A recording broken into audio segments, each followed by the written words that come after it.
Hi, this is Kerry Artak with Wicked Stocks, bringing you the Daily SPY report for Thursday, January 13th, 2022. Before I jump into the charts, as usual, just want to encourage you to please click like each and every time you watch the Daily SPY report. It does help out a great deal with those search engine algorithms. Will show up on the early results of any request for SPY trading, S&P 500, so forth and so on. And click subscribe. Subscribing to the Wicked Stocks YouTube channel is to your advantage because it'll provide you notification each and every time new content has been uploaded by Wicked Stocks to our YouTube channel, and that content is fresh and relevant early on, and it loses its relevance as time goes by. That includes the Daily SPY report, the Daily Triple Q, the weekly IWM, the weekly DIA. Next week, we start the weekly Bitcoin. Also, we put out free stock picks, at least one a week on YouTube itself.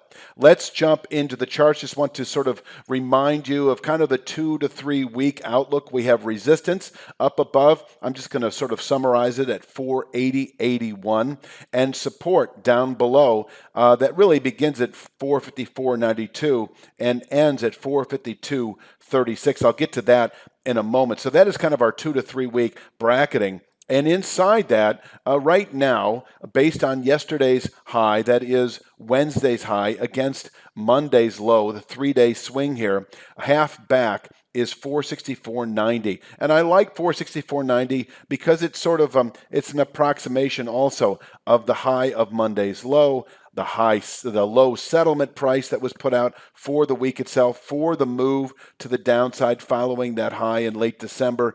And so there's a lot going on there, but I think you can sort of summarize it as a 50% downside retracement, 464.90, that if tested today over the next few days can contain daily selling pressures, and above which I still maintain a 2 to 3 day upside objective at that 476.70 channel structure, which is really the start of a range of resistance up to 480.81 that can absorb buying really through next week and possibly into February trade.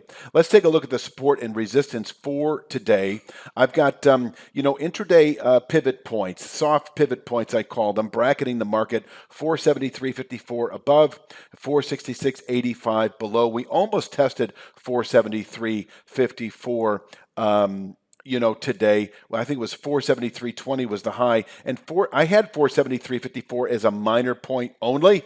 It is the high from November, and then we backed off. You can see it sort of cuts through kind of a high-low area on the daily chart. So it's there. It could contain initial buying, but if we push through 473.54, I do think that 476.70 level is attainable today, where once again, that is the start of a range of resistance up to 480.81 that can absorb buying through next week, possibly the balance of January, and from there the market can rotate back into the mid 450s again over the next few weeks. But if we were to close above 480.81, and I don't see that happening today, but perhaps by the end of next week, then we should then reach that 490.05 to 491.54 region within another week or two of trade. Now, in terms of intermarket relation with the Triple Q, I do want to underscore what I'm seeing in the Triple Q, and I would invite you to watch the daily Triple Q report today.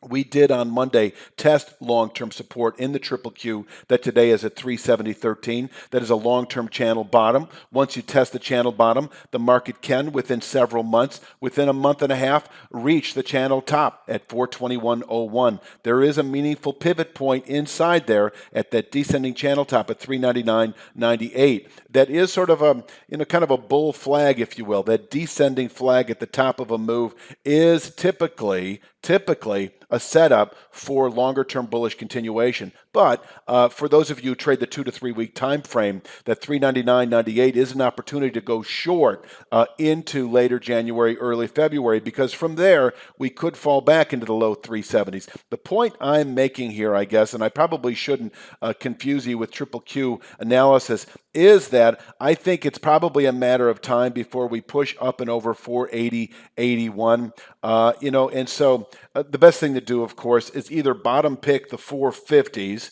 in anticipation perhaps of the 490s. And these would be, options, for instance, that would expire within several months. This is not a 2 to 3 week play.